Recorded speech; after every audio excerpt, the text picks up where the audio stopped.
35 മുതൽ 40 വയസ്സ് വരെയുള്ളവർക്ക് വേണ്ടിയിട്ടാണ് ഈ വീഡിയോ. നിങ്ങൾക്കറിയോ ഡയബറ്റീസ് മെലിറ്റസ് അഥവാ ഷുഗർ നമ്മൾ എപ്പോഴാണ് ഫസ്റ്റ് ചെക്ക് ചെയ്യേണ്ടത് എന്നുള്ളത് 35 വയസ്സിലാണെന്നാണ് ഗൈഡ് ലൈൻസ് ഒക്കെ പറയുന്നത്.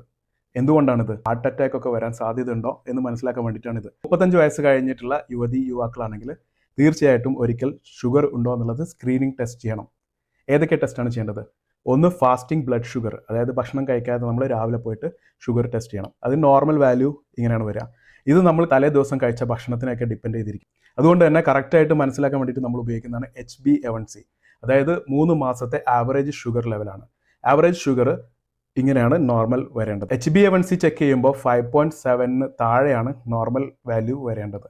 5.7 to 6.4 വരെ ആണെങ്കിൽ നിങ്ങൾക്ക് പ്രീ ഡയബറ്റീസ് ഉണ്ട് എന്നാണ് അർത്ഥം. അതായത് നിങ്ങൾക്ക് ഡയബറ്റീസ് വരാൻ സാധ്യതയുണ്ട് എന്നുള്ളത്. 6.4 മുകളിലുണ്ടെങ്കിൽ നിങ്ങൾക്ക് തീർച്ചയായിട്ടും ഷുഗർ ഉണ്ട്. അതുകൊണ്ട് ഒരു സ്ക്രീനിങ് ടെസ്റ്റ് ചെയ്ത് നോക്കുന്നത് വളരെ നല്ലതാണ്.